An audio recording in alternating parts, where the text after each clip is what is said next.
오늘 함께 나누실 하나님 말씀은 다니엘서 8장 말씀입니다. 1절에서 14절까지 말씀 함께 찾으셔서 교도하시도록 하겠습니다. 오늘 다니엘서 8장 말씀을 통해서 하나님께서 정한 때 마지막 작은 불에 대적과 심판 받음에 대한 말씀을 함께 나누려고 합니다. 세계 제국의 대부분은 한 인간 제왕이 다스리기에는 너무나 이질적이고 복합적인 구성을 갖고 있는 초대 국가들이었습니다. 그 제국의 유지는 주로 폭력과 감시와 착취와 억압을 통해서 이루어지는 그런 제국들이었습니다. 그래서 그들이 얼마나 억압을 하고 착취를 했는가, 아수르나 바벨론 제국은 봄과 가을이 되면은 두 차례씩 그 군사 퍼레이드를 벌였습니다. 그 퍼레이드를 자기들이 점령한 나라들, 바로 그 나라들 앞에서 퍼레이드를 해가면서 결국에는 자기들의 군사적 힘의 우위성을 드러내고, 또 그들은 계속적으로 그러한 전쟁을 통해서 나라를 확정하고 제국을 확정해갔기 때문에 그런 전쟁을 통한 공신들이 계속 늘어날 수 있었고, 그 공신들에게 땅과 노예들과 또 여러 가지 선물들을 하사하게 되죠. 그래서 귀족사회나 관료사회가 점점 강한 힘을 갖게 되고, 그 귀족과 관료사회를 점점 세우고 먹이고 그들을 섬기기 위해서 결국에는 많은 사람들의 노동력과 사치품과 기업품과 또 이런 것들이 피정복민의 그러한 피땀 흘린 벼랑 끝에 선 아우성의 그런 노력을 통해서 그것을 갈취해가지고 결국에는 자기들을 채운, 자기들을 만족시키는 그 제국을 채울 수밖에 없는 그런 제국의 형태를 고대 제국들은 띠고 있었습니다. 그런 사회에서 인간의 존엄성이라는 것은 유린당했고, 결국 비인간적인 대우를 받는 사람들의 비명소리, 그 원혼소리들이 결국 끊임없이 일어나는 그런 모습을 갖게 되죠. 그런 상황 속에서 호화로운 귀족계층 간의 권력 다툼이 계속됐고, 통치의는 실종하고 도덕은 타락하고, 그래서 결국에는 부패한 나라의 부패한 제국의 현자나 현왕이 날 수 없는, 그래서 결국에는 그러한 제국들은 무너질 수밖에 없는 그러한 모습을 갖고 있습니다. 대표적인 예가 바벨론이었습니다. 바벨론 제국은 그렇게 거대한 제국을 이뤘지만은 단명한 제국이었습니다. 70년 만에 끝나는 제국이었습니다. 오늘날 미국이라는 제국, 전 세계를 장악하고 전 세계에 군림했죠. 근데 이 전 세계에 군림했던 이 미국이라는 제국은 이제 슬슬 무너지고 있습니다. 이제 무너졌다고 볼 수 있습니다. 이번에 전쟁하는 모습 보십시오. 그 전쟁하는 리비아인가요? 거기 전쟁에 보면은 미국이 슬슬 발을 빼고 나토에게 지휘권을 넘기지 않습니까? 이유는 뭔가? 전쟁 비용이 너무 많이 들어간다는 거예요. 돈이 없습니다, 지금. 돈이 없어요. 그래서 재난으로 인한, 일본 지진과 쓰나미로 인한 또 여러 재난의 문제들이 회복되기 위해서 일본이 그동안 미국에게 돈을 빌려줬던 돈을 다시 달라고 할 것이다. 그래서 미국은 이제 곧 엄청난 경제적인 쓰나미를 맞고 인플레이션이 일어날 것이다. 일반 신문에도 몇 개월 안에 미국이 굉장한 인플레이션이 일어날 것이라고 아주 공군형하게 신문에 나오고 있습니다. 단명하는 제국들의 특징이 무엇입니까? 단명하는 제국들의 특징은 결국에는 공의와 정의가 사라지고 귀족들의 권력 암투와 또 자기들의 부를 위해서 결국 약한 자를 착취하는 것으로부터 시작하는 것이죠. 그래서 그런 나라들이 결국 오래가지 못하고 결국 무너질 수밖에 없다. 하나님의 뜻과 의가, 공의가 사라진 제국들은 결국 무너진다. 그런 것을 이제 우리는 역사를 통해서도 볼 수 있는 부분입니다. 다니엘 8장은요, 7장에 의해서 이러한 제국의 역사, 제국에 일어났던, 세계에 일어났던 제국들의 역사의 모습을 보여주고 있고, 그 세계에 일어났던 제국들이 사라지는 과정, 그리고 또 더 나아가서 세계의 제국들이 사라지고 완전한 제국, 완전한 나라, 완전한 뜻이 이루어지는 그러한 놀라운 하나님의 계획에 관해서 다니엘은 계속적으로 예언하고 그 계시를 받고 있는 장면을 보게 됩니다. 특별히 이 다니엘서 전체 속에서 지금 오늘 8장까지 큰 그러한 환상과 계시가 나타나고 있는데요. 그 환상과 계시 중에 특별히 첫 번째 환상과 계시는 다니엘서 2장에 나온 느부갓네살 왕이 본 신상이었습니다. 그 신상에 관한 계시였습니다. 그 신상은 금은 놋, 철로 돼 있어요. 그래서 철과 진흙이 나중에 합쳐진 10개의 발가락이 나오는 그런 거대한 신상을 느부갓네살 왕이 받고, 그것은 앞으로 일어날 제국들의 크게 네 제국을 보여주는데, 그 마지막 제국은 어떻게 했습니까? 마지막 제국은 하늘로부터 손으로 사람이 뜨지 않는 돌이 와서 그 제국을 무너뜨리죠. 산산조각 내서 뜨인 돌이 결국 이루시는 태산을 이루는 뜨인 돌의 통치를 받는 그런 제국이 일어날 것이다. 그것이 다니엘서 2장의 내용이었고, 또 지난주 살펴봤던 7장의 내용을 보면 7장의 내용에는 짐승들이 나오고 있습니다. 짐승들이 사자 모양을 하고 있고 곰 모양을 하고 있고 표범 모양을 하고 있고요. 사자가 독수리 날개를 가졌는데 날개가 꺾어지고 그리고 곰이 막 그 이빨 사이에 3개의 갈빗대를 물고 있는 강력한 착취와 강력한 제국의 확장을 보여주는 그런 나라를 보여주고 있고 표범은 새 2쌍의 날개를 가지고 아주 빠르게 점령하는 것이죠.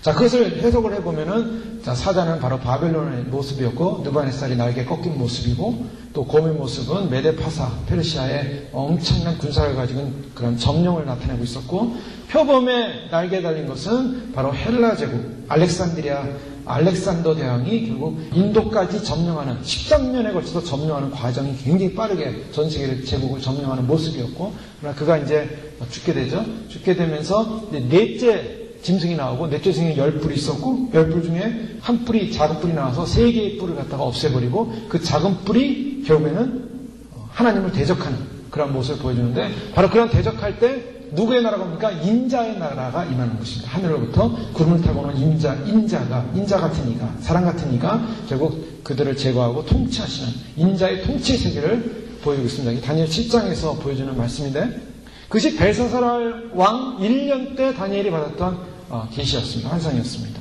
그런데 오늘 본문은 벨사살 왕 3년입니다.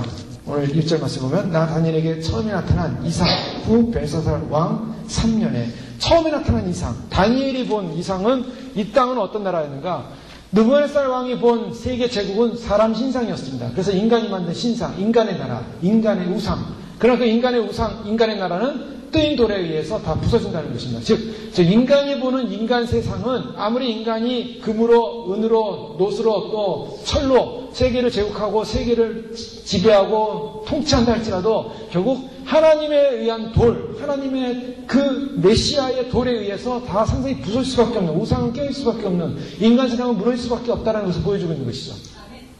이 지상의 제국의 역사는 결국 예수 그리스도의 재림과 더불어서 다 상상이 부서지고 하나님의 영원한 나라가 오게 되는 것입니다. 인간은 그것을 자기의 우상을 만들어가지고 최고의 과학, 물질, 문명을 통해서 만들어서 최고의 아름다운 인간의 그런 제국을 꿈꿔보지만 그 거대한 제국은 한순간에 무너진다는 것입니다. 그것이 바로 예수님의 심판입니다.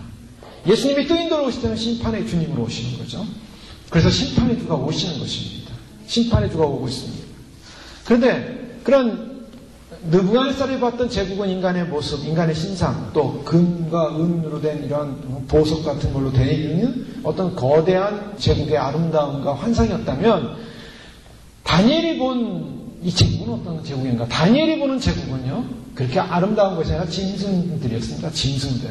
사자 같은 짐승, 또 곰 같은 짐승, 표범 같은 짐승, 짐승이에요. 짐승의 나라들입니다. 그 네 번째 짐승은 너무나 흉악한 짐승이고 이 네 번째 짐승은 너무나 도저히 해석이 안 되는 짐승이에요. 뿔이 10개나 달린 짐승인데 얼마나 무시무시했는지 다니엘이 아주 기가 막혀서 계속 주목하면서 그가 하는 그 신성 모독의 말을 들으면서 다니엘이 정신이 빠져있을 정도로 무시무시한 짐승이었습니다. 그걸 보면요. 그동안의 역사 가운데 나타난 제국들은 그나마 형태를 가지고 있었어요. 짐승이라는 형태, 사자라는 형태, 곰이라는 형태, 표범이라는 형태. 그래서 그런 나라들, 역사들을 보면은 그런 제국이었다. 그런 제국이었다. 사람들이 평가가 되는데 이제 앞으로 올 적그리스도의 세대, 바로 원수 마귀가 들어가서 사단이 들어가서 인간을 조종하는 마지막 짐승의 세대는 인류 역사상 없었던 짐승입니다. 인류 역사상 없었던 제국이에요. 무시무시한 짐승의 제국이에요. 그래서 사람들은 그걸 모르고 있는 거예요, 지금. 앞으로 나라가, 제국들이 좋은 제국이 오고 좋은 나라가 오고 평화가 올 것이다. 사람들은 꿈꿔보지만 그렇지 않습니다. 그 안에는 마귀가 들어가서 마귀가 이 지상에서 사는 그의 통치의 마지막 기회. 아주 발악을 하는 기회. 마귀의 본성을 드러내는 기회. 무적행부터 마귀가 올라와서, 사단이 올라와서 무적행의 이 지옥의 형벌의 마지막 그런 예표로서의 지옥을 이 땅 가운데, 환란 가운데 그가 실행할 거라는 겁니다. 그러니까 이 지상에 남게 되면요, 환란을 겪게 되는 사람들은 그야말로 지옥을 경험하는 거예요, 지옥. 육체가 지옥을 미리 경험하는 거예요. 그러고서 거기서 주님으로부터 선택받은 백성, 순교 백성, 사명자들 왜 순교 백성 아니면은, 하나님의 인을 받은 사람이 아니면은 전부 다 배도합니다. 배도. 배도는 지금부터 시작됐어요. 지금은 적그리스도의 영이 이미 사람들 속에 들어가서 이미 그리스도의 복음의 진리를 거부하기 시작했습니다. 거부하기 시작했습니다. 그게 바로 적그리스도형이요, 배도형입니다. 배도는 그냥 그때 갑자기 배도하는 게 아니에요. 지금부터 배도가 시작이 되는 거예요. 그 배도가 시작된다는 이 말 속에는 역사적으로 예수님을 믿었던 사람이 주님을 부인하는 종교다원론적인 배도가 아니라 각 개인마다 배도가 시작되고 있다는 거예요. 개인마다 그리스도의 복음과 마지막 복음을 거부하고 666의 그런 예수님의 분명한 말씀의 진리를 거부하고 인간의 마음속에 이미 그것을 받아들이고자 하는 배도가 시작이 됐다라는 것입니다. 그 배도로 인해서 결국에는 유유시대가 오면 당연히 유유를 받게 돼 있습니다. 자연스럽게 받아요. 자연스럽게 받으면 말이야마 영원한 지옥의 형벌로 들어갑니다. 그 사람들은 왜 그런가? 이미 그 10년 가운데 배도가 시작했기 때문이에요. 배도형이 들어가기 시작합니다. 사단의 영, 적그리스도형이 들어가기 시작합니다. 바로 그런 시대. 짐승의 시대가 돼서 완전히 인간이 인간 스스로 살 수 없는 그런 시대. 숨을 쉴 수 없는 시대. 전쟁과 기아와 또 재난과 압박과 기독교인들의 핍박으로 인해 살 수 없는 시대. 요즘 보십시오. 요즘 어떤 미국의 목사 한 사람이 코란을 갖다가 태운다고 코란 사형치, 코란 재판식을 했죠. 지난번에 처음에는 하려다가 미국 오바마가 압력을 넣고 정부에서 압력을 넣으니까 안 했어요. 안 했는데 이번에는 했다고 그러더라고요. 그래서 재판식을 하고 자기 교회 마당에서 재판식을 하고 코란을 싸놓고 불을 질렀대요. 그러니까 그거를 이제 또 광고를 한 거예요. 그러니까 아랍 문화권에서 지금 난리가 나지 않았습니까? 회교권에서 코란을 갖다 불태운 저 기독교인들. 그래서 반기독교 운동이 전 세계적으로 일어나는 거예요. 우리가 이제 이 살펴보면 알겠죠. 적그리스도는 어디서 나올까? 적그리스도 나오는 곳에서는 여러 가지 의견이 분분합니다. 어떤 자가 적그리스도일까? 많은 얘기가 있죠. 그러나 성경을 통해서 오늘 말씀을 통해서 다니엘서를 통해서 보면은 적그리스도는 중동에서 나온다는 거예요. 왜요? 지금 이 이스라엘의 역사 속에 다니엘이 지금 환상을 보고 적그리스도가 나타난 장면을 보면 바로 그곳에 있었던 제국들 가운데 적그리스도가 나오는데 바로 적그리스도는 헬라 제국 이후에 엄청난 열풀이 나오는 그러한 제국들 가운데서 적그리스도가 나오는데 오늘 다니엘 8장에 보면은 이제 살펴보겠지만은 중동에서 적그리스도가 나옵니다. 그 중동에서 나오는 적그리스도가 정말 적그리스도라면 반기독교적인 그래서 전 세계를 장악하고서 기독교인을批判할 수밖에 없는 지금 그 반기독교 정서운동이 막 일어나고 있지 않습니까? 자, 이 기독교인들이 왜 핍박을 하는가? 왜 순교를 하는가? 두 가지입니다. 한 가지는 심판받음이에요. 기독교인들이 왜 환란의 시대에 죽어야 되는가? 왜 순교를 당해야 되는가? 심판의 제물입니다. 순교자들은 심판의 제물이에요. 나머지는 다 배도해서 지옥으로 끌려갑니다. 주님이 기독교의 배도에 대한 심판이 바로 환란이에요. 그걸 아셔야 돼요. 환란이라는 것은 우리가 거기 가서 복음을 증거해서 하나님 나라가 이루게 하자. 그거 하나님 그 환란의 정의가 아니에요.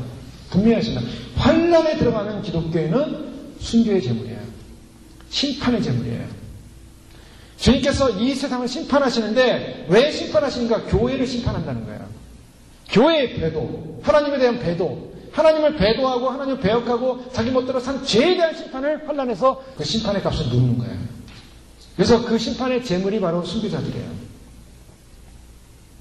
그리고 또 한 가지는 마지막 환란이 남은 모든 사람들은 주님께서 그 심판을 하심으로 말미암아 끝까지 심판의 제물이 돼서 순교의 제물이 돼서 하나님께 드려지는 그런 영들 외에는 전부 주님의 심판의 불에 의해서 심판에 의해서 전부 지옥에 떨어집니다. 그러니까 환란에 떨어지는 자들은 일단 지옥에 떨어질 예비자들이에요.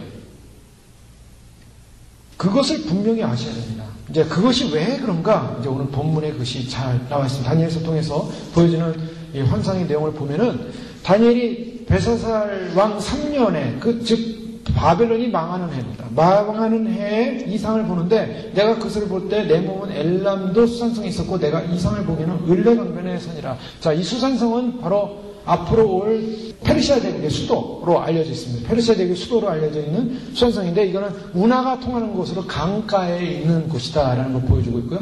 자신이 지금 바벨론에 있지만 앞으로 올 제국의 수도 가운데 지금 미리 가 있는 것입니다. 그래서 거기서 환상을 보는 거예요. 내가 눈을 들어본즉 강가에 두 뿔 가진 수양이 있는데, 자, 수양이 두 뿔이 났습니다. 양이 있는데 순양이 있는데 양이 두 뿔이 났어요. 근데 그 처음에 난 뿔보다 두 번째 난 뿔이 더 길었다라고 성경은 말하고 있어요. 3절에 보니까 그 두 뿔이 다 길어도 한 뿔은 다른 뿔보다 길었고 그 긴 것은 나중에 난 것이더라. 나중에 난 뿔이 더 긴 순양이 나오게 됩니다. 근데 이 순양이 어떤 존재였나? 내가 볼 때 그 순양이 서와 북과 남을 향하여 받으나 그것을 당할 짐승이 하나도 없고 그 손에서 능히 구하리가 절대로 없으므로 그것이 임으로 행하고 스스로 강대하더라. 그 순양이 막 받아들이기 시작합니다. 자, 서쪽으로 받기 시작하고요. 또 북쪽으로 받기 시작하고요. 남쪽으로 받기 시작해요. 이 순양이.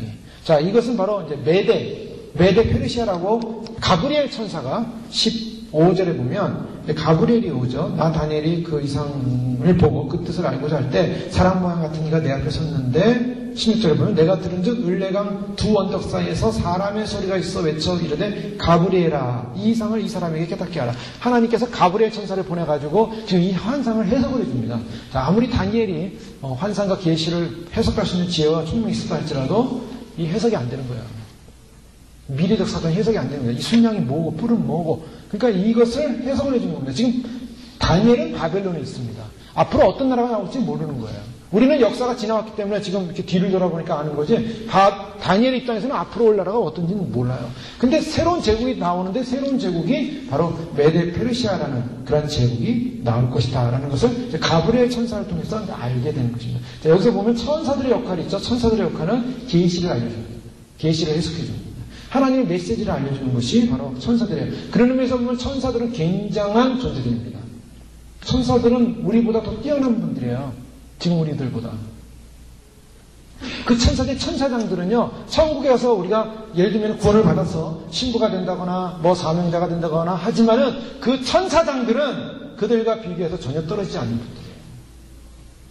주님의 오른팔, 왼팔, 하나님의 전능하신 하나님의 그 메시지를 전하고 수종도는 똑같은 피력의 세계에 있지만 그분들이 천사들이 우리에게 또 하나님도 아니지만 그러나 똑같은 피력 세계 가운데는 강력한 분들입니다. 대단한 분들이에요. 감히 천국에 가서 변두리는 사람들이 쳐다도 못 볼 분들이에요. 소위 말해서 부끄러운 구원을 받은 사람은 천사의 지배를 받아요.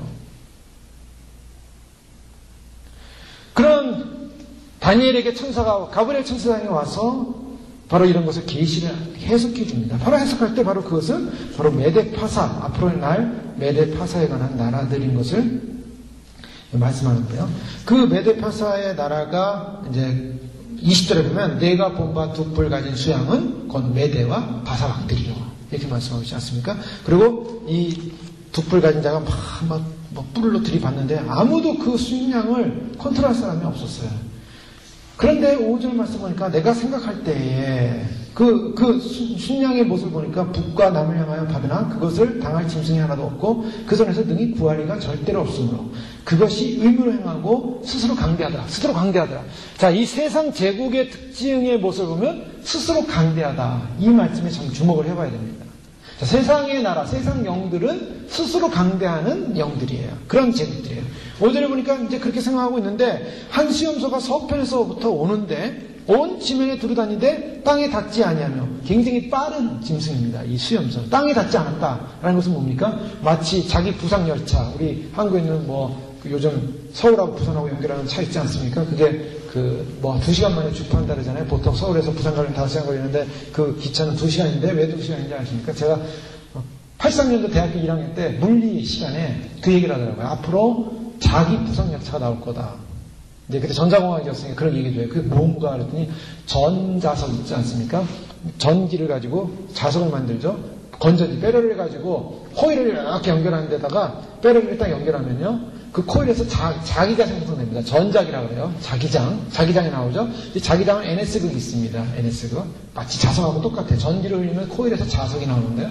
근데 그 NS극이 전기를 흘림으로 말미암아 자, 똑같은 N극끼리는 어떻습니까? 밀어냅니다. S극은 당겨요. NS는 당기고 NN은 밀어버립니다. 똑같은 N극, 같은 S극끼리는 밀어내고 N극끼리는 밀어내고 그 다음에 다른 N극의 S극을 만나면 당기고 그래서 기차를 어떻게 만드냐면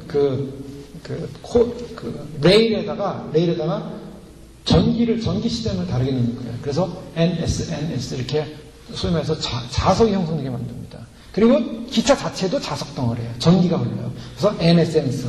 그래서 시작을 하면 이게 처음 시작할 때는 가지만은 전자석에 의해서 전기력 힘에 의해서 자석에 힘에 의해서 이게 뜹니다. 나중에 떠요. 떠가지고 N극은 밀어버리고 S극은 당기고 N극은 밀어버리고 S극은 당기고 그래서 소위 말해서 부상열차예요. 자기 부상열차를 해서 레일 위를 가지만 레일 위로 떠서 가는 거예요. 그래서 빨리 가는 겁니다. 약간 마찰을 한다고. 자, 마치 그런 거죠. 지금 오늘 이 수인염소는 어떤 염소냐? 이게 염소긴 염소인데 보통 빠른 염소가 아니에요. 날라다녀요. 그 날라다니는 염소는 얼마나 대단한 염소입니까? 굉장히 파워풀한.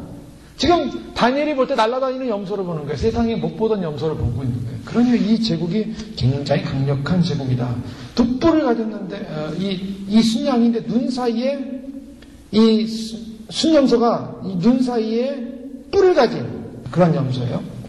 이제 보면요, 내가 먼저 그것의 순양으로 가까이 나아가서는 더욱 성내어 그 순양을 쳐서 두 뿔을 꺾으나 수양에게는 그것을 대적할 힘이 없으므로 그것이 수양을 땅에 엎드러뜨리고 짓밟았으나 능히 수양을 그 손에서 벗어나게 할 이가 없었더라.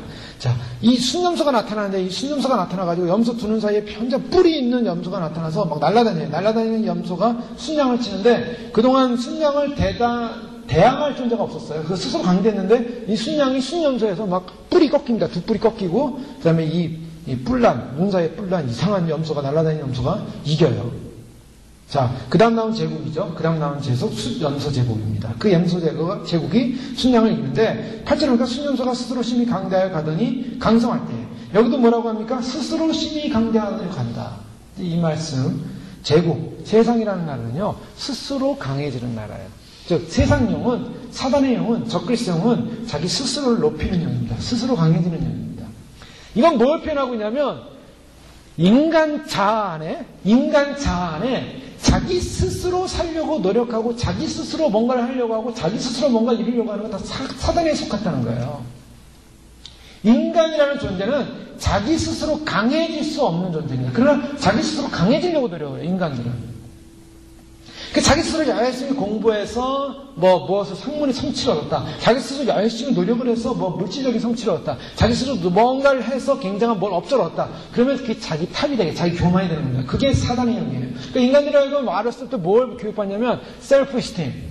자기의 자존감을 높여서 자기 자아를 높이다. 미국 교육을 가만히 보면요. 미국 교육이 사람들을 굉장히 자신감 있게 만듭니다. 막 떳떳하게 만들어요. 근데 그게 교만을 만들어가게 되고 미국이 무너지는 거예요. 그 대통령들 보십시오. 예전에 부시 대통령 보면 사람들이 굉장히 똑똑한 것 같지도 않은데 자신감들은 넘쳐요. 사람들 앞에 말할 때. 근데 그 자신감이 뭡니까? 그게 폭력과 압제로가 들어오는 거예요. 스스로를 강대하게 하는 나라, 스스로를 강하다고 높이는 사람들, 스스로를 강하게 자기 자존감을 높이는 사람들, 그걸 하나님께 다 깨져버립니다. 깨져야 될 존재예요. 하나님 나라는 스스로 강해서는 못 들어가는 나라입니다. 절대로 못 들어갑니다. 스스로 강하다는 존재는 못 들어가요. 나 강한 사람이야. 나 대단한 사람이야. 나 굉장한 사람이야. 나는 대단해. 내 의지는 대단해. 그거 다 깨져야 돼요. 그게 깨져야지 겸손해져야지 주님 나라 들어갑니다. 그게 안 깨지면 안 돼요. 그 교만이 깨져야 돼요. 그래서 나는 강하다. 대단하다. 이 스스로 강해지는 나라들 보십시오. 이게 바로 짐승이에요. 짐승은 자기가 스스로 강한 존재가 약한 존재를 약육강식 잡아먹고 그리고 압제하고 뜯어먹고 해서 자기가 그 짐승의 세계에서 자기 영역을 확대하는 게 짐승입니다. 근데 그런 존재가 천국에 들어가 보십시오. 그러면 가서 들이받는 거예요. 이리 들이받고 저리 들이받고 천국에 못 들어갈 수가 없어요. 그런 사람은 다 지옥에 가야 돼요. 지옥에 가서 들이받지 못하게 방 안에다 가둬놓고 어떤 고문실에다 가둬놓고 거기서 계속 고문을 당해야지 그 높아진 교만이 평생 영원토록 꺾이기 위해서 마귀가 고문을 하는 거예요. 하나님 나라 들어갈 백성은 어떻습니까? 하나님 나라 들어갈 백성은요, 그냥 어린아이 같이 돼요. 어린아이 같이 됩니다. 어린아이 같이 순수하게 낮아지고 겸손해지고 주 앞에 어린아이 같은 순수함과 정결함을 가져야만이 주님 나라 들어갈 수 있다는 거. 그 스스로 강해지는 이 바로 순염소 보십시오. 8절에 순염소가 스스로 심히 강대하여. 순양도 그랬지만 순염소도 그러더라는 거예요. 근데 재밌는 것은 스스로 강대하다가 다른 센 게 나타나면 그냥 흔적도 없이 사라져버려요. 스스로 막 강대하다가 더 센 게 나타나면 또 사라져버려요. 세상 사람들 보십시오. 깡패 조식들 보십시오. 내가 힘세다 그러는데 더 힘센 데가 오면 형님하고 무릎 꿇잖아요. 그게 더 힘센 자가 오면 그냥 그 밑에 무릎 꿇는 거예요. 근데 자기가 힘세다고 자기가 제일 힘세다고 막 자랑하는 게 누굽니까? 그게 마귀예요. 사단이에요. 사단이 세상에서 하고 싶은 건 뭐냐면 자기가 제일 세다는 거 드러내고 싶은 거예요. 자랑하고 싶은 거예요. 적그리스도가 나타나는 뜻이 뭐냐? 내가 이 세상에서 제일 힘센 자라는 걸 드러내고 싶은 거예요. 그래서 나에게 다 절해라. 내 우상에게 다 절해라. 내게 우상에게 절하지 않는 건 전부 죽여버리겠다. 그게 정신 나간 사람이고 그게 정신병자고 그게 짐승이고 그게 적그리스도예요. 그러니까 세상에서 내가 강한 사람이다, 내가 대단한 사람이다, 내가 존귀한 사람이다 스스로 생각하는 자는 다 적그리스도의 영을 받고 있는 거예요. 지금 교회 다니면서 내가 대단한 사람이라고 생각하는 사람은 다 적그리스도의 영을 받고 있어요. 대단한 사람 아니에요. 아무것도 아니에요. 하나님 앞에 나는 아무것도 아니에요. 존재입니다. 그렇게 낮아질 수 있는 사람, 바로 그것이 그리스도의 영을 받는 거예요. 그리스도께서는 대단하신 분이었어요. 최고의 왕권을 가지신 창조주 하나님이셨어요. 근데 그분이 이 땅에 오셨을 때 내가 대단한 존재니까 나를 높이고 나를 굉장한 존재니까 나를 따르고, 주님이 그렇게 말씀하셨습니까? 나는 너희를 섬기러 왔노라, 낮아지러 왔노라, 너희의 목숨을 버리러 왔노라. 그리스도의 영을 받는 사람은 바로 그런 사람들이에요. 그런데 그리스도의 영을 받는 사람이 자기 스스로를 높이고 자기가 대단한 사람을, 나를 굉장한 사람을 착각하고 산다면 그것은 그리스도의 영과 배치됩니다. 주님께서 그렇게 사셨기 때문에 우리도 그런 삶을 따라가는 거죠. 주님을 의지하고 주님을 바라보고 나 자신을 꺾고 나 자신의 교만을 꺾고 나 자신의 잘남을 꺾고 스스로 강해짐을 꺾고, 오직 우리의 강함은 어디 있습니까? 예수 그리스도 안에 있을 때. 그 겸손한 거예요. 그게 겸손입니다. 예수님 앞에 무릎 꿇을 때 강함이 있습니다. 예수님을 의지할 때 강함이 있습니다. 예수님 바라볼 때 강함이 있는 거지 내 스스로가 강해요. 그거 크리스찬 아니에요. 그거 기독교인 아니에요. 그거 공 못 받아요. 스스로가 강한데 주님보다 더 강해요. 그 자기가 주인이에요. 자기가 주인 된 사람은 그래서 지옥 가는 거예요. 예수를 믿으면 내가 없어지고 내 안에 누가 있습니까? 내 안에 그리스도가 살아야 됩니다. 그리스도. 그리스도는 없어지고 없고 내가 있어요. 그리고 그리스도는 내가 필요할 때만 갖고 이용해요. 그리스도를 이용하고 교회를 이용하고 기독교를 이용하고 하나님을 이용해요. 그거는 안 돼요. 그 거듭난 사람이 아니라는 거예요. 그래서 그런 삶을 산다, 그런 의식이 있다면 거듭난 자가 아니요, 거듭난 자가 아니는 내가 내 안에 있는 존재는 구원받지 못합니다. 그래서 예수님께서 거듭나야 된다고 말씀해요. 거듭나야 된다. 니고데모를 향하여 물과 성령으로 거듭나, 완전히 뒤집어져라. 너의 교만, 오만, 너의 잘남, 너의 학문, 너의 모든 대단한 것, 너의 학벌 다 집어던지고 거듭나야 된다. 그래야 천국에 들어간다. 그러니까 우리가 주님 오실 때 해야 될 일이 바로 그거예요. 세상은 자기를 강하게 하기 위해서 나오죠. 점점 세상은 그래요. 세상은 점점 그걸 증거할 거예요. 그리고 자기를 강하게 해서 그런 강한 존재로 나타나서 적그리스도는 자기가 최고로 강하다, 그 강한 존재로서 세상을 장악할 겁니다. 그러니 그동안 나타났던 자기가 강하다는 제국의 나라들 보십시오. 누구 안에서는 자기가 최고로 강한 존재다. 또 바사의 고레스, 내가 최고의 강한 존재다. 헬라의 알렉산더, 내가 최고의 강한 존재다. 근데 그것들 다 사라지고 진짜 강한 게 나타나는 게 그게 적그리스도예요. 인간 중에 가장 강한 자가 나타나요. 그게 적그리스도. 그 자가 맨 마지막에 나타나는데 다니엘이 보고서 기가 막혔던 거예요. 다른 것도 기가 막혔는데. 그러니 얼마나 무시무시한 적그리스도가 나타날 건가 앞으로. 예, 지금 상상이 안 가는 거예요. 그러나 다니엘은 그걸 보고 충격을 받았어요. 미래적 사건을 보고 충격을 받은 거예요. 그래서 스스로 강대에 가더니 강성할 때 그 큰 뿔이 꺾이고, 이제 이 사람이 알렉산더가 일찍 죽습니다. 30대 인도를 점령하다가 도저히 사람들이 막 데모라고, 밑에 있는 사람들이 막 참모들이 데모라고, 우리가 전쟁만 했다 돌아가자. 그래서 잠깐 돌아가는 사이에 열병이 걸렸다 그러죠. 바이러스에 의해서 일찍 죽습니다. 죽고 나니까 그 밑에 있는 부하들이 네 나라로 나눠집니다. 그래서 알렉산더 다음에 네 나라가 이제 등장을 하게 됩니다. 네 나라가 등장을 해서 결국 그 네 나라로 갈라졌는데, 그 네 나라 중에 작은 뿔이 하나가 튀어나오고 있어요. 그 네 나라 중에 작은 뿔은 누군가? 그 네 나라 중에 바로 한 나라, 즉 팔레스틴 지방을 점령했던 안티오쿠스 에피파네스 4세라는 존재가 바로 작은 뿔로 일단 역사적으로 해석을 합니다. 그러나 이 작은 뿔은 자세히 보면 그 작은 뿔은 그 한 사람에게 집중할 수 없어요. 다니엘서 7장에 나오는 작은 뿔은 10뿔 중 10뿔 가운데 작은 뿔이 나와가지고 3뿔을 없앱니다. 근데 이 10뿔 가운데 나온 작은 뿔, 다니엘 7장의 작은 뿔과 다니엘 8장의 작은 뿔은 나라가 제국이 달라요. 7장의 작은 뿔은 넷째 나라입니다. 짐승의 나라 중에 특히 이 표범의 나라가 아닌 표범은 날개 달고 알렉산더의 제국을 상징하고 헬라 제국을 상징하는데 네 번째의 열불 가운데 작은 뿔이 나온 것이고 오늘 다니엘 8장에 나오는 작은 뿔은 바로 헬라 제국을 말하는 신념소 가운데 뿔이 하나 제거되어지고 4개 뿔이 나오는데 그 4개 뿔 중에 하나의 뿔이 작은 뿔이 나와서 결국에는 하나님을 모독하고 최고의 강력한 권세를 갖습니다. 그러니까 이 4개 뿔 가운데 작은 뿔이 나왔기 때문에 이것은 헬라제국에서 나온 작은 뿔이에요. 그러니까 7장의 작은 뿔과 8장의 작은 뿔 똑같은 작은 뿔이지만은 다른 제국에서 나온 작은 뿔이지만 결국 성경에서 말하는 작은 뿔들의 특징이 뭔가?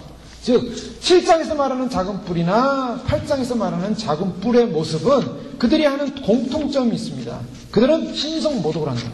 하나님을 모독합니다.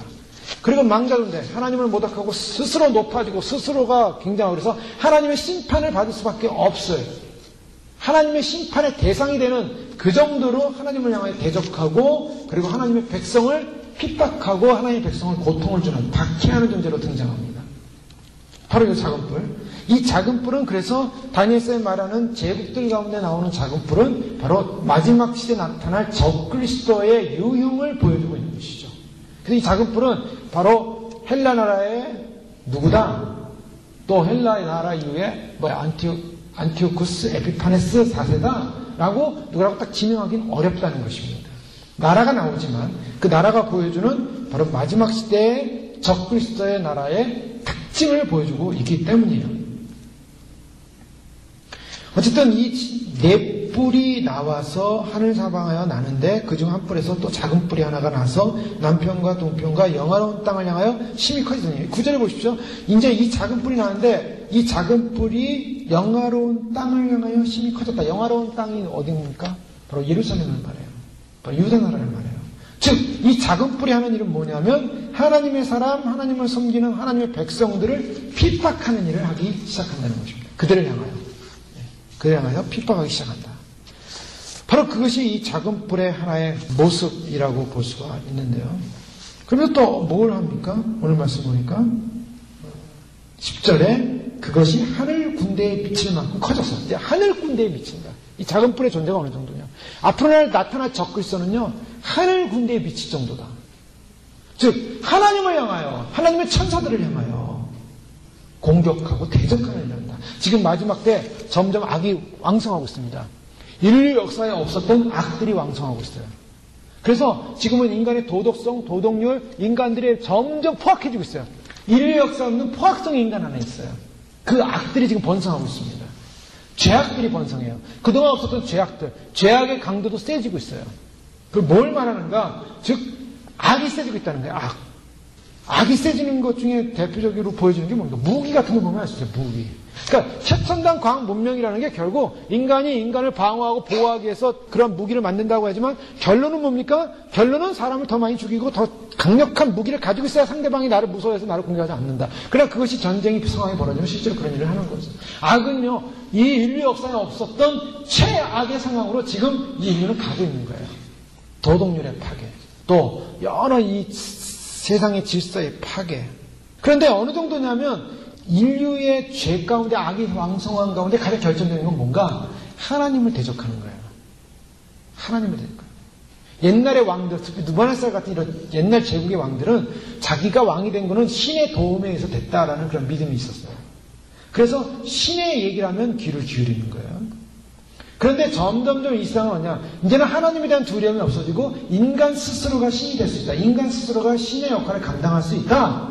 그래서 결국에는 인간의 지혜로 하나님의 신적인 영역에 도전하면서 인간의 지혜로 하나님을 의존하지 않더라는 거예요.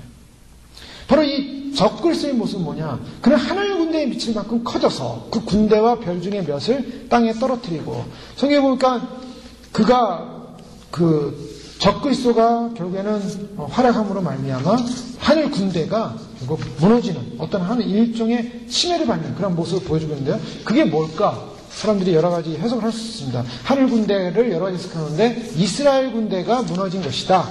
하늘 군대의 예표로서 또 한편으로는 영적 전쟁에서 천사들이 굉장히 많은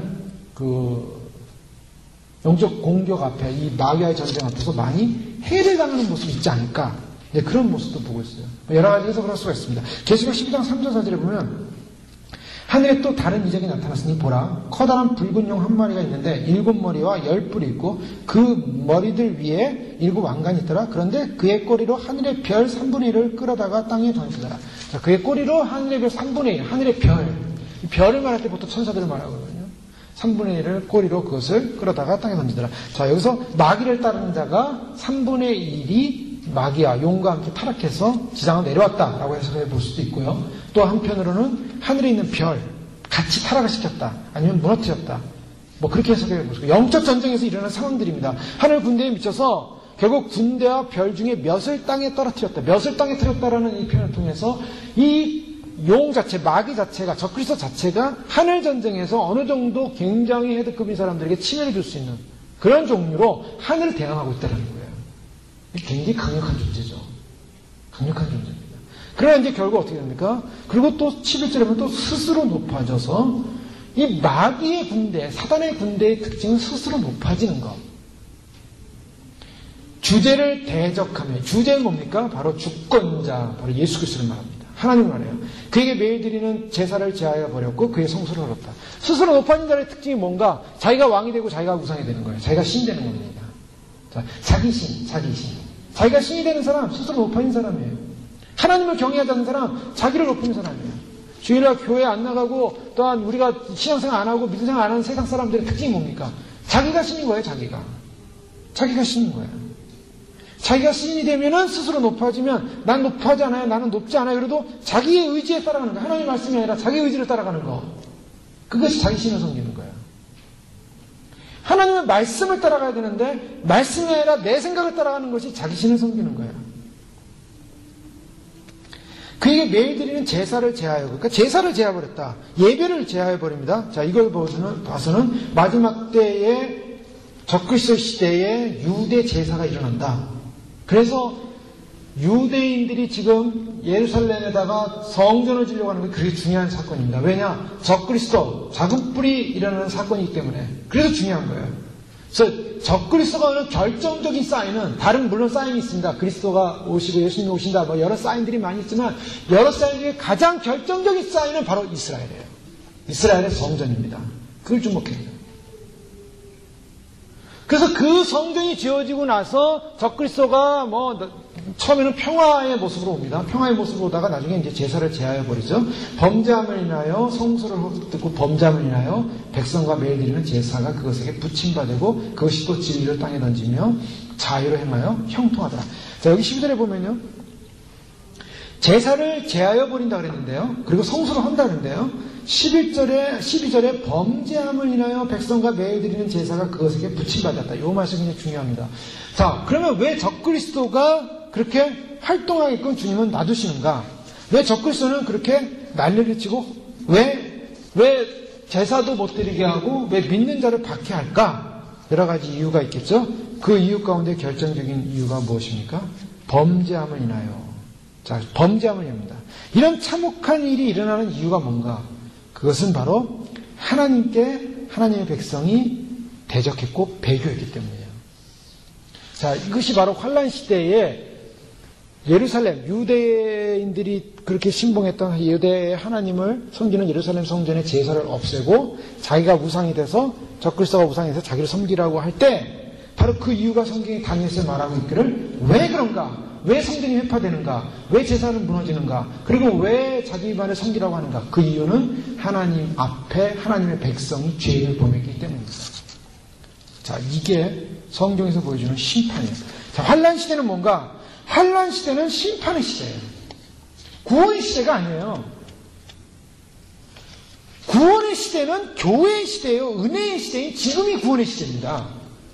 주님 오시기 직전이 구원의 시대예요. 그런데 환란 시대에 들어가면 심판이에요. 휴거가 일어나면 이 땅은 심판의 시대로 가는 거예요. 근데 그 심판은 어떤 심판이냐? 1차적으로 하나님의 백성이 하나님을 섬기지 않고 배교하고 하나님을 떠난 것에 대한 심판을 하시는 겁니다. 그래서 하나님의 백성이 죽는 거예요. 성도의 권세가 다 깨어지는 거예요. 왜요? 심판받는 거예요. 하나님의 백성들이. 그러니까 환란이 나가서 내가 환란이 남아서 죽는다라는 순교한다는 것은 거기서 구원을 이루는 게 아니라 심판받는 거예요.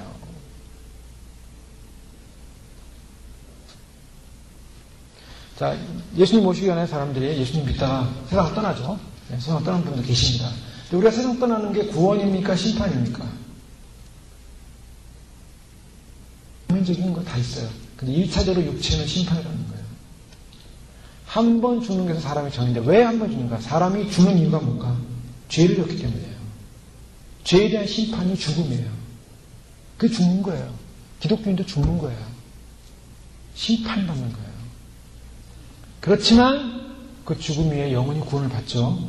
자, 심판을 받았지만 죽음에 대한 심판 받지만 구원을 받습니다. 환란 시대에 심판이 일어납니다. 휴거가 일어나면 바로 이 땅은 심판의 시대예요. 그때는 그래서 성령님도 구원 성령님이 아니에요. 성령님도 휴거 성령님이 아니에요. 그때 성령님은 심판 성령님으로 오시는 거예요. 그때 성령님은 그때 사역은 심판의 사역이에요. 불의 사역이에요. 불이 뭐냐? 태우는 거예요. 죄를 태우고 사망을 태우고 적들을 죽이는 거예요. 심판입니다. 그때는.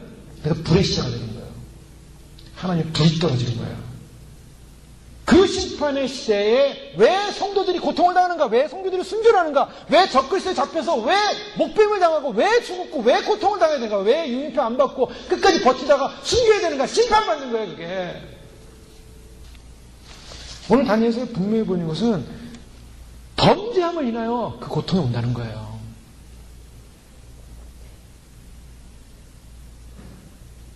교회들이 그래서 하나님을 하나님대로 여기지 못하고 마지막 때 복음을 믿지 못하고 마지막 때 주님 오심을 믿지 못하고 예배하지 못하고 환란이 떨어져서 심판을 당하는 거예요. 심판 당할 때 그나마 믿음이 있었던 사람들, 그나마 주님으로부터 인정을 받고 인을 받은 사람들은 그 고통 속에서 묵입회 안 받고 끝까지 거절하다 목배임 당하고 순교하는 거예요. 말이 순교지.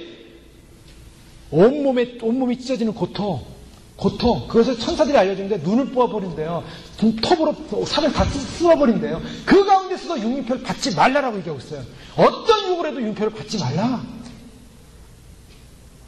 그거를 안 받고 내가 눈이 뽑히고 내가 살이 찢어지고 살이 톱이 끼려지고 그 고통을 당하면서 그 고통이 너무 힘들어서 내 앞에서 보는 앞에서 자식들이 내 앞에서 보는 앞에서 다른 사람들이 가족들이 잡혀가지고 막 그런 고통 당하는 거 보면서 내가 융립표 보여주고 있잖아요. 예수님이. 그때는 심판 상황이에요.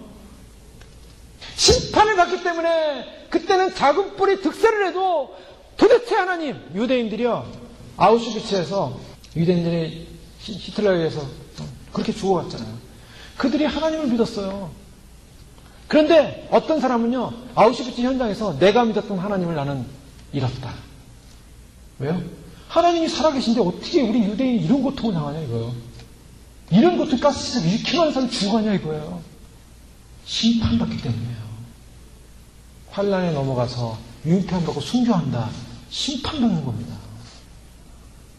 그런데 제 양면성이 있다 그랬죠. 그 심판이 심판으로서 심판의 순교의 제물이 되지만 영광스러운 거예요. 그걸 통과한 사람들은. 그래서 끝까지 유인표 안 받고 순교한 사람들은 영광, 마지막 심판을 받았지만 그 심판의 순교의 제물이 됐지만 주님이 그 믿음을 인정해 주셔요. 그래서 순교자들이 그래서 인정받는데 그걸 통과했기 때문에. 근데 주님은 휴거자들에게 뭘 말해요? 그와 같은 동일한 믿음으로 지금 살라고 말씀하시는 거예요. 그래서 우리가 주님의 나라를 소망하면서 주님은 우리를 구원하기 원하세요. 그 구원하는 원하시기 때문에 너희가 휴거를 준비하라고 하는 거예요. 휴거를 준비하라. 휴거를 예비하라. 예수님 오심을 준비하고 휴거를 준비하라. 휴거를 준비하고 있다가 휴거가 돼야 됩니다. 휴거가 되지 않고 남으면은 심판으로 들어가는 거예요. 그때는 은혜의 시대가 아니고 심판의 시대라고요. 심판의 시대. 심판의 시대 하나님께서 하나님의 그 이스라엘 백성들을 채찍하죠. 때리기 위해서 하나님 채찍하십니다. 유대인을 치십니다. 예루살렘 무너뜨려요. 하나님 스스로가 자신이 세운 그 성전을 무너뜨리면서까지 스스로 고통을 주기까지 예수님 스스로가 십자가에 달리시기까지 그 고통을 당하기까지 구원을 위해서 그 고통을 당하는 거예요. 심판받는 거예요. 예수님이 십자가에 왜 달려 돌아가셨습니까? 인간의 죄 때문에 돌아가셨어요. 죄로 인한 심판이었어요. 그게. 인간이 죽어야 될 죄로 인한 영원한 죽음의 심판을 예수님이 대신 지셨어요. 심판을 받으셨지만 주님이 그 심판을 통해서 구원을 주시죠.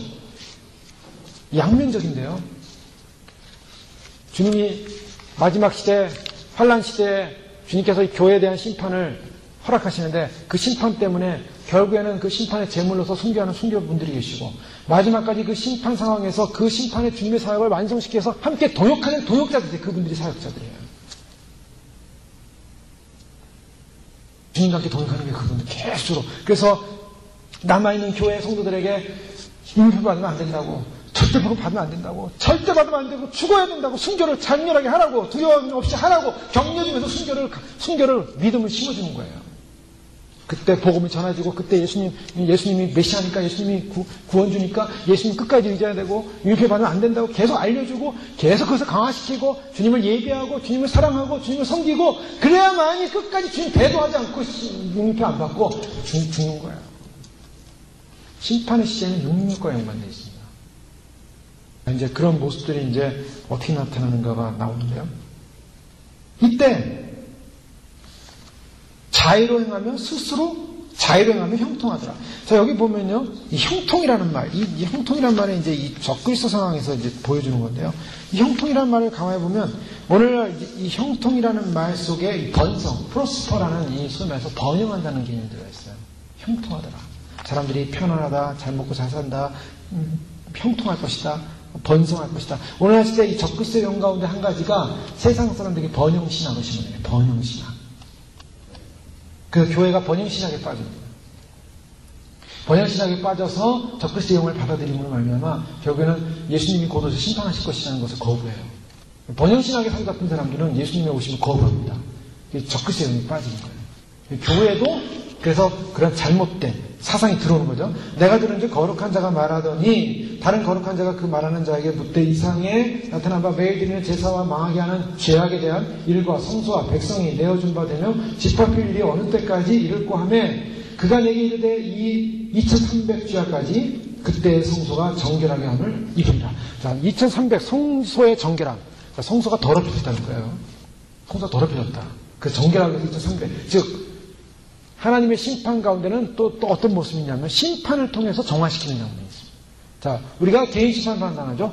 이 땅에서 고난을 당합니다. 고난을 통해서 하나님 하시는 것은 고난이 심판이요. 심판을 통해 그걸 통과하면은 뭐 정금같이 단련되는 게 뭐예요? 정화시킨다는 거예요. 죄악 뿌리 뽑아버리고요. 교만 뿌리 뽑아버리고 이 땅 가운데 하나님을 의존하지 않았던 사람들 다 뿌리 뽑아버리고 오직 하나님만을 예배할 수 있는 인간으로 사람으로 만드는 거예요. 예배자로. 그래서 고난이 있는 거예요. 근데 예수님 믿게 되면요, 예수님 믿게 되면 고난이 와요. 고난이 오는 이유가 뭐냐? 뿌리 뽑아야 될 게 너무 많거든요. 근데 중요한 것은 그것을 빨리빨리 통과하는 사람이 있고, 늦게 오래 가는 사람이 있어요. 40년 가는 사람이 있고, 그냥 뭐 2년 만에 끝낸 사람도 있고, 여호수아 갈렙 같은 사람은 2년 만에 끝냈잖아요. 들어갔다 나와서 믿음으로 그냥 아멘하고, 그냥 주에 막 약속을 나서 부여잡으니까, 그냥 그네들은 이미 영으로 들어간 거예요, 가나안에. 근데 어떤 사람들은 불평불만 원망하다 결국 40년을 돌다가 결국 나중에 들어가요. 근데 오늘 2300 주야가 간다. 시간이 걸려요. 하나님 환란이 끝나기까지는, 심판이 끝나기까지는 시간이 걸리더라는 거예요. 자, 심판이 그냥 하루만 하고 끝나면 얼마나 좋겠습니까? 그런데 2300 주야. 이게 지나야 돼요. 그 환란 동안에 그 2300 대환란이라는 적그리스도가 융의표를 찍기 시작하면서 찍지 않는 자는 다 죽이는 그 환란에 2300일이 지나야 정화되는 거예요. 정화돼요. 피가 뿌려지고 순교가 뿌려지고 죽고 그리고 거기서 믿음을 지키고 그래야만이 성소가 정화된다. 얼마나 더러워졌으면, 얼마나 더럽혀졌으면. 근데 여기서 거룩한 자가 나오죠. 이 거룩한 자가 누군가? 세인트로 나오는데 아마 하늘나라에 있는 그러한 믿음의 증인들 같아요. 증인들한테 그들이 하는 말을 엿듣습니다. 다니엘이 연기해서 듣는 거예요. 성스러운 분들이 세인트라는 이 거룩한 증인들이 대화를 하는데 그들도 놀라는 거예요. 이게 도대체 언제까지 저 작업불이 난리치겠냐.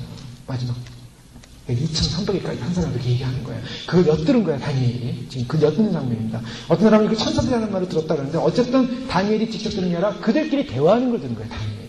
2300입니다. 그걸 이제 계시를 알게 된 거죠. 그래서 이제 가브리엘이, 하나님께서 가브리엘 보내가지고 깨닫게 해주기 위해서 보내는데 그때 이제 18절에 보면 그가 내게 말할 때 내가 얼굴을 땅에 대고 엎드려 깊이 잠들네. 그가 나를 어루만져서 이렇게 세우며. 자, 18절에 보면 다니엘이 계시를 받는데 어느 상황이냐면 천사가 왔는데, 가브리엘이 왔는데, 이 그동안의 계시로 인해서 다니엘이 너무나 충격을 받았어요. 이 엄청난 계시로 인해서 너무나 고통스럽고 충격을 받아서 잠이 들어버립니다.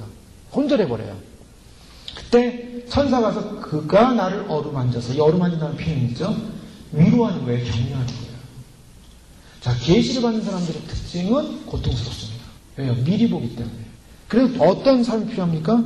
주님의 위로가 필요한 거예요, 위로가. 때로는. 이 다니엘이 얼마나 그 상황이 고통스러울까? 얼마나 그 상황이 절망스러웠을까? 그냥 절망스럽고 고통스러움 속에 있을 때 천사가 와서 어루만져 주는 거예요. 성경에 그런 게 많이 나오죠? 정말 믿는 사람들이 믿음을 살려고 할 때 믿음을 사는 과정 속에 힘들고 어려운 일이 생깁니다. 믿음을 살 때 힘들고 어려운 일이 생길 때 그 힘들고 어려운 그 사람들을 위로하고 격려하는 일을 주님 하세요. 이 땅에 혼자서 설 수 있을 만한 강한 자는 없습니다. 다 연약한 자들이에요. 다니엘은요, 자기 친구들이 느부갓네살 신상에 절하지 않으므로 품불에 들어가는 사건도 다 알고 있었어요. 다니엘은 처음부터 음식을 거절하고 그가 죽을 각오라고 음식을 거절하고 하나님 앞에 믿음으로 살았던 사람이에요. 두렵지 않은 사람이었어요. 이제 나이가 많았을 때예요. 두렵지 않은 사람입니다. 두렵지 않고 온갖 바벨론의 고통, 바벨론의 헤게모니 속에서 믿음을 지키면서 살아왔던 사람이에요. 나중에 결국에는 벨사사왕 때 그 벨사사왕을 책망하는 거 보십시오. 그리고 나중에 또 어떻게 했습니까? 다리오 왕 때 그가 사다굴에 들어가는 것도 들어가는 줄 알면서도 기도하는 모습, 정절 있는 사람이에요. 믿음의 사람이에요. 이 믿음의 사람도요, 이 믿음의 사람도 장래 일을 보니까 기가 막혀서 혼절해가지고요. 얼마나 마음이 낙심되고 힘이 든지. 왜요? 성소가 회파되고 믿는 사람이 죽임을 당하고 도대체 작은 뿌리 저 득세를 하고 하나님을 대적하고 하늘의 군대를 대적하고 이걸 보니까 얼마나 영적으로 고통스러워요. 우리가 앞으로 환난이나 앞으로 올 여러 상황들을 생각하면요, 사실 마음이 불편합니다. 누가 마음이 기쁘겠어요? 지금은 사람들이 눈에 보여요. 지금 예수님 안 믿고 예수님을 안 믿는 사람이 전부 환난이 떨어질 텐데 거기서 환난이 떨어져서 몇 명이 배도할까? 웬만한 사람 다 배도할 거예요. 웬만한 사람 다 배도해요. 왜요? 지금 안 믿는 사람 다 배도해요. 그렇게 만만한 게 아니죠. 만만한 게 아닙니다. 다니엘이 그 많은 사람들이 주님 앞에서 심판을 받고 주하는 모습들, 그 핍박받는 모습들, 박해받는 모습, 그런 모습을 보면 너무나 마음이 아팠던 거예요. 심지어는 주님은 어떤 메시지냐면요, 환란에 남는 분들에게 주는 메시지인데, 환란에 남는 분들에게는 육류표를 받은 자들하고는 대화도 하지 않고 말도 하지 말고 얼굴도 보지 말고 쳐다도 보지 말고 말을 섞지 말고 절대로 그렇게 접촉하지 말라라고 얘기해요. 왜요? 그들하고 말하면요, 육류표 받은 자들은 이미 악한 영이, 마귀 영이 들어왔기 때문에 입에서 뱀의 혀가 확 나와서 그 사람의 영혼을 끌어당긴대요. 절대 접촉하지 말라고 그래요. 그 연기에서 주님이 말씀하신 거예요. 그러니까 육류표 받은 자들 접촉하지 말라. 그것이 형제시든 자식이든 가족이든 누구하고도 접촉하지 말라라는 정도예요. 이게 얼마나 무섭습니까? 육류 시작하면요, 형제, 자매, 가족 개념 떠나가 버려요. 이제는 마귀로 변해요, 사람들이. 얼마나 무서운 시대가 올까? 이북 보십시오. 북한 공산주의 보십시오. 김정일이나 김일성을 욕하면 신고하잖아요. 정치공천을 잘하고 신고하잖아요. 사상이나 무장이 무서운 거거든요. 근데 여기다 육류표 집어넣어서 그 사람을 사상을 갖다가 통제하면서 영이 확 이끌려 버리는 거예요. 여러분, 불신자들, 예수님 안 믿고 주님 오시면 안 믿는 사람들하고 대화할 필요도 없어요. 어떻게 때문에. 그냥 몇 번 주님 오시면 증거하다가 안 하면 그냥 자꾸 얘기해봤자 그 사람들의 불신의 영이 들어와 버려요. 몇 번 얘기하다가 경고하고 기도하고 권고하지만 조심해야 된다는 거예요. 조심. 영으로 강하게 준비해야 된다는 거예요. 그만큼 악한 영이 세다는 거예요. 그래서 막심하고 마음이 아프고 슬프죠. 그런 거 생각하면 얼마나 마음이 아픕니까? 절망되어지기도 하고 이거 어떻게 해야 되나. 마음이 슬플 때 주님이 오셔서 위로하신다. 천사를 보내서 위로하신다. 사실 믿는 대단한 사람들도 낙심할 때가 있어요. 엘리야 같은 경우도 호렙산 동굴에서 낙심하고 있었고, 또 로덴나만에서 깊이 잠들어 있었고, 천사가 오잖아요. 그래서 격려하잖아요. 일어나라고, 힘을 내라고. 또 예수님도 유대 광야 40일 금식하고 났을 때 천사가 와서 수종 든다. 천사들이 와서 수종을 들어줘요. 천사들이 힘을 줍니다. 근데 이것이 천사가 위로하면서 인자야 깨달아 알라. 17절 말씀은 그 이 이상은 정한 때 끝에 관한 것이니라. 이렇게 말하고 있어요. 정한 때 끝에 관한. 그러면서 깊이 잠들어 있는 나를 어루만지면서 가로되 진노하시는 때가 마침. 자, 19절 말씀 보십시오. 이 심판의 때는 뭔가 하나님의 진노의 때라는 것입니다. 진노의 때. 그러니까 이 심판은 환난 때는 구원의 때가 아니에요. 하나님의 진노와 심판을 받는 때예요. 이 진노의 때가 마침내 될 일을 내가 네게 알게 하리니 그 이상은 정한 때 끝에 가는 일이라. 그래서 내가 본바 두 분을 수양은 메데아 사사고 또 헬라 왕이고 첫째 왕이고 좀 그런 얘기를 합니다. 근데 그가 어떤 자입니까? 23절 여러분, 이 네 나라 마지막 때에 패역자들이 가득할 즈음에 한 왕이 일어나니 그 얼굴은 엄장하여 괴율에 능하여 그 권세가 강할 것이나 자기 힘으로 말미암은 것이 아니요 그가 장차 비상하게 파괴를 행하고 24절에 자의로 행하며 형통하며 강한 자들과 거룩한 백성을 멸하리라. 거룩한 백성을 멸하리겠다 그랬어요. 그러니까 이거 얼마나 무서운가. 주님은 이 적그리스도를 통해서 진노의 막대기를 든 거예요, 사실. 그래서 심판의 막대기예요. 주님께서 이사야 10장에 보면 아수르 사람은 화 있을지언정 그는 내 진노의 막대기요. 아수르가 북이스라엘을 칠 때 진노의 막대기로 칩니다. 하나님의 진노의 막대기. 그 손의 몽둥이는 내 분노라. 하나님께서 아수르라는 나라를 통해서 이스라엘을 친 거예요. 몽둥이를 들고. 마찬가지로 마지막 때 적그리스도를 하나님께서 왜 허락하시냐? 왜 예수님이 허락하시냐? 왜 하나님이 허락하시냐? 그게 징계의 채찍인 거예요. 그러니까 믿는 성도들이 마지막 환난 때 남아서 순교한다는 것은 그 하나님의 그 채찍에 맞는 거예요. 근데 어떤 사람이 채찍에 맞냐? 배교에 동참하지 않는 사람들, 끝까지 저항하는 사람들. 그러니까 순교자들은 끝까지 배교에 동참하지 않고 육류표 받지 않고 끝까지 믿음으로 저항하는 사람들, 그들이 적그리스도에서 채찍을 맞지만, 적그리스도에서 죽임을 당하지만, 그러나 그것을 통해서 하나님을 증거하고 하나님의 역사를 증거하고 하나님의 하나님됨을 증거하시는 그런 역설적인 역할을 하면서 하나님을 징계하십니다.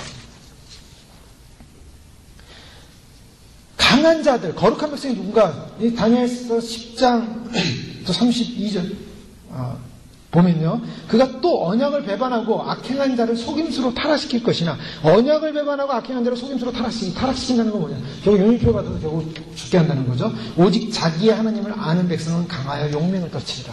자, 하나님을 아는 백성은 마지막 심판 때에도 끝까지 용맹을 떨치면서 주님을 끝까지 의존하는 것이고, 그렇지 않은 사람은 언약을 배반했다. 언약 배반한 게 뭡니까? 예수님 오시는 사실을 믿지 않고 인정하지 않고, 또 육류 받으면 지옥 간다는 사실, 무적행에 떨어지는 사실을 인정하지 않고 그냥 받는 사람들, 언약 배반하는 사람들이에요. 약속을 배반하는 사람들이에요. 그런데 이 자는 어떤 자냐? 이 자는 아주 몽롱한 평안한 가운데 이 일을 입니다. 평안한 가운데 권세가 강한 것은 자기 힘으로 말려하지 않고 형통하며 강한 자들과 거룩한 백성을 멸하리라. 그리고 25절에는 그가 꾀를 베풀어 제 손으로 괴를 이루고 마음에 스스로 큰 체하며 또 평화한 때에 많은 무리를 멸하며 또 스스로 서서 만왕의 왕을 대적할 것이다. 평화한 때에 많은 무리를 멸한다. 즉 평화라는 이름으로 온다는 거예요. 평화라는 이름. 평화할 때 많은 일을 멸한다. 자, 일루미네이트 카드 보면은 평화를 위한 살인이 나오죠. 그래서 십자가, 적그리스도 십자가 거꾸로 된 거, 뉴에이지 십자가하고 평화를 위해서 피스를 해서 죽이는 거예요. 그래서 평화를 가지고 많은 사람을 죽인다 그랬어요. 믿는 성도도 죽이게 됩니다. 즉, 이 땅이 평화를 해서 나에게 절하고 굴복하고 따르는 사람만이 평화지, 그걸 반항하고 저항하는 자들은 다 평화를 해치는 자들이다. 그래서 죽인다는 거예요. 이 자는 아주 게으르고 말이 아주 능통하고 아주 속임수에 강하고 아주 거짓말을 잘하고 아주 악한 자예요. 게다가 25절에 보면 그가 꾀를 베풀어. 이 꾀라는 말이 뭐냐면 지혜인데요. 이 영어로는 퀄리시입니다. 퀄리시. 즉 정책이에요. 경제정책, 대외정책, 교육정책, 종교정책 이런 정책을 피는 자입니다. 그래서 정책을 베풀어 제 손으로 계율을 이루고 제 손으로 계율을 이루고 마음에 스스로 큰 체하며 스스로 큰 체, 스스로 크죠. 자, 이 적그리스도의 특징이 뭡니까? 스스로 높고 스스로 강해지고 스스로 크고. 그래서 일루미나이트 카드 제가 이메일을 보내드렸는데 한번 보십시오. 굉장히 많아요. 한 300개, 400개 나오는 카드예요. 거기에 보면 뭐가 나오냐면 셀프 이스틴이라는 거예요. 그 카드를 보세요. 뭐냐?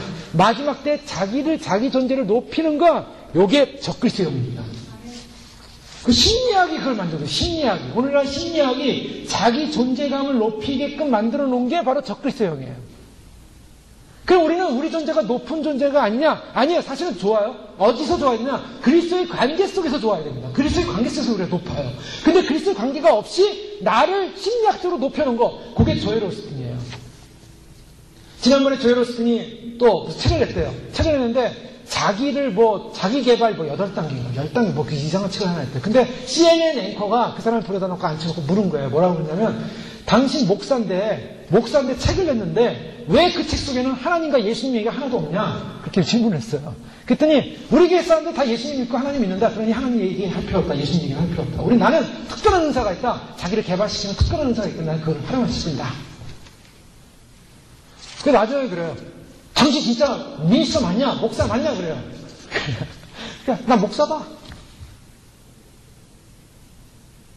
그러면서 뭐냐면 자기는 자기가 가진 개발한 것을 자꾸 얘기해가지고 사람들 알고 격려를 해서 잘 먹고 잘 살게끔 하는 것이 자기가 가진 어떤 사명이라는 거예요. 이게 바로 뭐냐? 이게 바로 적그리스도예요. 셀프 이스템. 자기 스스로를 큰 체하고 스스로를 높이며 평화한테 많은 무리를 배려해 스스로 서서 만왕의 왕을 대적할 것이죠. 자기가 높아졌으니 두려울 게 뭐가 있습니까? 만왕의 왕을 대적하는 거죠. 그가 사람의 손을 말미암지 않고 깨어지라. 근데 결론은 뭐예요? 결론은 하나님이 깨트린다는 겁니다. 하나님이 깨트리는데요. 여기서 보면 그가 굉장한 그 기술을 갖고 있는 자예요. 그 기술을 갖고 있는 것이 8장 25절 말씀을 킹제임스 버전으로 해석한 걸 보면요. 그의 지혜를 통하여 그가 자기 손에 기술을 늘려서 자기 마음속에 자신을 높이고 통치자를 대적하였을 것이나 그가 통치자들 중에 통치자를 대적하였을 것이나 그가 사람의 손에 의하지 않고 부서지게 되리라. 자, 여기 보는데요. 자기 손에 기술을 늘려서 이 기술이라는 말이 크래프트라는 용어로 쓰이고 있는데 이 크래프트라는 용어가 특별히 크래프티니스 영어에서 이 명사용으로 쓸 때는요. 누가복음 20장의 간계, 고린도서 3장 10절의 꾀, 고린도서 4장 1절의 교활함, 그리고 에베소 4장 14절의 술책 같은 말을 써요. 그러니까 요 기술을 늘린다라는 이 기술은 어떤 기술이냐면 아주 교묘하고 능란한 기술인데 이것이 무슨 기술하고 연관되어 있냐면 바로 컴퓨터 기술, 최고 과학 기술 이게 연관되어 있어요. 그래서 그가 우상에게 요한계시록 13장 15절에 보면 저가 권세를 받아 그 짐승의 우상에게 생기를 주어 짐승의 우상으로 말하게 한다 그랬잖아요. 그 짐승의 우상이 말을 해요. 그게 뭐냐? 처음엔 사이버네틱스. 사이버네틱스라는 것은 인간과 기술이 연합된 겁니다. 즉 AI, Artificial Intelligence, 로봇 공학을 말하는 거예요. 오늘날 최첨단의 과학 기술의 문명이 누가 이용하냐면 적그리스도가 이용하고 있는 거예요. 그건 아주 기술자인 거예요. 최고의 최첨단의 기술을 갖습니다. 그 최첨단의 기술을 뭘 가졌습니까? 베리칩이라는 그 칩을 가지고 조절하는 거예요. 아마도 그 칩을 가지고 절하지 않은 것은 컴퓨터가 다 아마 전 세계 사람들이 절하지 않은 거 아마 다 슈퍼컴퓨터가 알 거예요. 이미 다 통제하고 있으니까. 그러니까 자기에게 다 절하게끔 전 세계를 자기의 기술, 테크니컬한 그 기술력을 가지고 전 세계를 장악하는 아주 교활한 정책을 펴는 말로 정책을 펴는 아주 교활하고 똑똑하고 인간을 보면 최고의 지식을 가진 존재의 그런 적그리스도가 등장한다는 거예요. 근데 평화를 외치면서 웃으면서 사람을 아주 잔인하게 죽이는 자기를 따르지 않는 귀족균을 죽이는 그런 적그리스도, 그런 정치가 나타난다. 그래서 대면서 2장 사려면 저는 대적하는 자라 범사일거나 하나님이나 숭배함을 받는 대상에서 뛰어난 자존하여. 자, 적그리스도의 특징은 자존하여. 자기를 높이는 자예요. 하나님 성전한 자 하나님처럼 보여 자기를 하나님이라 합니다. 자, 자기를 자꾸 높이다 보니까 하나님처럼 된 거예요. 그러니까 인간이 자기 마지막 때 자기를 높이고 자기 셀프이스템을 높이고 자기가 대단한 존재다, 굉장한 존재다. 그래서 자기 개발시키고 자기 개발시켜서 우리가 적극적으로 긍정적 신학, 번영 신학, 자기 높이는 신학 다 마귀 신학이라는 거예요, 이게. 아주 교묘하게 들어와 있어. 아주 교묘하게. 그래서 기독교인들이 타락한 거예요. 그 타락한 것에 대한 심판하시는 거예요. 아주 교활하게 들어온 아주 그 적그리스도의 영. 평화롭게 그가 그 지방의 가장 기름진 곳까지 들어가서 그의 조상들이나 그 조상의 조상들까지도 하지 않았던 다니엘 11장 24절에 보면 킹제임스 버전이 그렇게 말하고 있어요. 그래서 평화롭게 평화를 외치는 자, 마지막 때 평화를 외치는 자, 마지막 때 평안하다 평화를 외치는 자가 아주 위험한 자인 거예요. 우리 주목해야 됩니다. 그 자는. 지금은 평화가 아니라 주님의 심판이 외쳐져야 돼요. 주님의 재림이 외쳐져야 됩니다. 그래서 주님 곧 오시는 심판과 환란의 시대가 시작됨을 알리고 유인 시대가 시작됨을 알리고 그래서 주님이 다시 오시기 때문에 그 융표를 받지 않고 반드시 깨어서 예비하고 우리 스스로 낮추고, 높이는 게 아니라 낮추는 거예요. 우리 스스로 낮추고 겸손하게 하고 주님 앞에 무릎 꿇고 예배자로, 경배자로, 주님을 섬기는 자로, 주님 어린애가 주님을 사랑하고, 결국 자기를 높였던 사람이 없으니까 그 사람의 손을 만지지 않고 깨어지자. 하나님께서, 주님께서 오심으로 완전히 그 입김으로 마지막 때 아마겟돈 전쟁에서 주님이 다시 내려오실 때 적그리스도를 어떻게 죽이냐? 그 입에서 나오는 입김으로, 이한 검으로 죽여버려요. 잡아가지고 불못에 집어넣습니다. 다니엘이 이것을 보고 그 많은 백성들이 고통나고 어려움당하고 그 당할 것을 생각하니까 너무나 고통스럽고 너무나 마음이 아팠어요. 그 환란의 시대를 바라보면서. 그래서 적그리스도 시대가 시작되기 전에 주님이 다니엘을 통해서 이 마지막 때 일어날 일들을 알려주면서 이런 마지막 때 일들이 일어나니 정한 때 마지막 때 그것을 일어나니 이런 적그리스도 시대가 올 때 우리가 어떻게 말씀하십니까? 다니엘서 통해서 적그리스도의 만만한 시대 아니에요. 반드시 적그리스도 시대 전에 주님께서 영광스러운 은혜의 시대, 은총의 시대, 구원의 시대, 교회의 시대, 바로 휴거의 시대, 마지막 구원은 휴거입니다.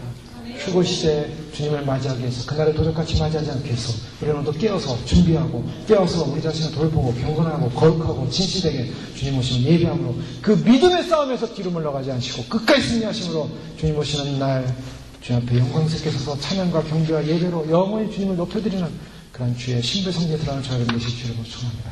기도하겠습니다. 이 시간 기도할 때 그렇습니다. 엄청난 심판 시대가 오고 있는데 깨어있지 못하고 예배하지 못하고 준비하지 못하다가 참으로 주님 이렇게 정한 때 심판의 시대, 주님의 노하는 바로 그 시대, 주님의 진노가 임하는 시대, 인간의 범대로 또한 교회의 범대로 말미암아 심판을 받아야 되는 바로 그 적그리스도 시대에 우리가 들어가는 것이 아니라 아버지 주님 영원히 우리에게 구원의 시대, 마지막 기회 시대, 마지막 국리를 놓치지 말라고 말씀하시는 이 구원의 때를 놓치지 않고 예배하고 있다가 주님 맞이하러 올라갈 수 있도록 하나님 축복하여 주옵소서. 우리가 우리 자신의 죄를 고백하고 정결케 되고 거룩해지고 우리 스스로 높아졌던 것이면 다 낮추고 주님 앞에 천재 어린애 같은 신앙으로 믿음으로 주님만 사랑하고 예배하고 경배하며 아버지의 주의 오심을 증거하게 하시고 마지막 유의 시대 기술을 가지고 언생을 장악하고 평화의 거짓 정책을 가지고 사람들을 장악하는 적그리스도가 다가오고 있는데 아버지 하나님 우리가 깨어 준비하게 하시고 증거하게 하시고 아버지 많은 사람들 아버지 하나님 또 깨어나지 못하고 있습니다. 예배하게 하시고 준비하게 하시고 아버지 하나님 증거해서 그들 모두가 주님 적그리스도 시대가 시작되기 전에 다 구원받는 역사 임하게 하여 주시옵소서. 함께 기도하겠습니다. 할렐루야. 아버지 하나님 감사합니다. 주여 아버지 불쌍히 주시옵소서. 아버지 하나님 긍휼하게 주시옵소서. 마지막 시대 다가오고 있습니다. 적그리스도에 다가오고 있습니다. 시대 다가오고 있습니다. 아버지 우리가 영적으로 깨어서 준비해야 돼. 아버지 그 시대가 아버지 하나님 이제 마지막 문이 닫히고 있습니다. 아버지 예배하게 하시고 준비하게 하시고 아버지 하나님 참으로 주님 그날에 넘어가지 않게 하시고 아버지 하나님 그 환란의 진노의 시대 그 심판의 시대 아버지 하나님 우리가 넘어가면 전쟁하리라. 아버지 하나님 참으로 예배하게 하시고 준비하게 하시고 아버지 하나님 참으로 그래서 하나님 영광을 위하여 나라를 위하여 하나님 이름을 위하여 존귀하심을 위하여 아버지 복음을 위하여 생명을 위하여 아버지 주님께서 영원을 알리고 영광 가운데 아버지 우리를 부르고 계시는데 아버지 그 영원을 소망을 놓치지 않게 하시고 하나님 나라 주의 소망 주의 진리 주의 권능 아버지 주의 나라를 소망하며 달려가며 믿음으로 달려갈 수 있는 저희들의 믿음이 될 수 있도록 하나님 축복하시고 인도하여 주시옵소서. 아버지 우리 이 시간과 삶 가운데 역사하신 하나님의 놀라운 역사 이루어주시고 아버지 주의 나라의 역사 이루어주시고 아버지 세상의 역사 그 역사 이루어주시고 아버지 다시 오신 주님을 기뻐하면서 믿음으로 끼어서 믿음으로 살아서 믿음으로 준비하여서 하나님의 시대 주님의 시대 아버지 다시 오신 영광스러운 미래의 시대 아버지 주님 참으로 1230일이 지나기까지 아버지 하나님 참으로 주님의 노하는 그 주님의 진노의 시대가 지나기까지 아버지 하나님 참으로 주님의 진노가 쏟아질 텐데 아버지 하나님 참으로 주님 그 진노 가운데 들어가는 것이 아니라 그 모든 환난을 피하고 인접해 손으로 너희를 깨어 기도하라 너희를 깨어 기도하라고 말씀하고 계시오니 깨어 기도하게 하시고 예배하게 하시고 준비하게 하시고 아버지 하나님 마지막 때 아버지 하나님 참으로 주님 백경사를 나누고 순종하게 하시고 하나님을 순종하고 예수님을 순종하게 하시고 말씀을 순종하게 주지 앞을 순종하시는 주님의 신앙과 믿음이 될 수 있도록 하나님 축복하시고 인도하시고 하나님 역사하시고 임하시고 하나님 능력으로 임하시고 기름 부으시고 하나님 나라의 성령의 역사로 하나님 능력으로 아버님 하여 주시고 역사하시고 아버님 하여 주시고 역사해 주시고 이스마라 하늘스마라 역사스마라 하늘스마라 임하시는 은혜 감사하면서 아버님 놀라운 은혜 감사하면서 하나님의 성령 역사 감사하면서 믿음으로 그날을 얘기할 수 있도록 하나님 도와주시고 인도하시고 하나님 도와주시고 인도하시고 하나님 도와주시고 인도하시고 하나님 성령 역사하시고 임하여 주시옵소서. 할렐루야 할렐루야 믿습니다 할렐루야 믿습니다 할렐루야 할렐루야 사라스마라 아버지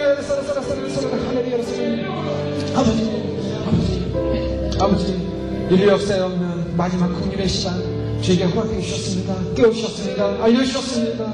증거하게 하시고 알리게 하시고 아버지 기회가 더 늦기 전에 더 저그리스의 영들에게 더 살아납히기 전에 아버지 하나님 저들이 깨어나서 아버지 하나님 참으로 주신 시대를 분별하고 주 앞에 돌아와서 아버지 깨어나 예비하며 준비하여 주님 맞이할 수 있도록 축복하여 주시옵소서. 아버지 우리가 상상할 수 없는 죽음의 시대 순교의 시대 아버지 하나님 저그리스가 온 세계를 장악하고 아버지 하나님 사람들을 참으로 자기를 따라다니는 자를 무사하게 찾아다니는 자를 죽이는 시대 아버지 도저히 상상할 수 없는 짐승의 시대가 오는데 아버지 하나님 예비하게 하시고 아버지 하나님 그날 전에 그 시간 전에 그 원수마귀가 장악하기 전에 주님은 마지막 참으로 국민의 시간을 준비해 주셨사오니 아버지 하나님 예비하고 준비하고 있다가 마지막 구원의 시대 마지막 구원의 시간 주님 영광스러운 주님 공명의 강림과 재림과 휴거를 통하여 구원을 이루시는 주님 교회의 구원을 이루시는 주님 휴거를 통하여 아버지 하나님 참으로 주님 구원의 완성을 이루시는 주님 아버지 참으로 그날을 소망하고 준비하게 하시고 반드시 구원받게 하시고 반드시 주님받게 하여 예비할 수 있는 시장으로 승리할 수 있도록 축복하여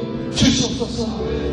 이 모든 일을 피하고 임자 앞에 서도록 깨어 기도하는 주의 약속 말씀처럼 피하고 깨어 기도하며 그날을 도적같이 맞이하는 믿음으로 반드시 승리하는 저희의 삶이 될 수 있도록 축복하여 주시옵소서. 예수님의 이름으로 감사하며 기도하옵나이다. 아멘.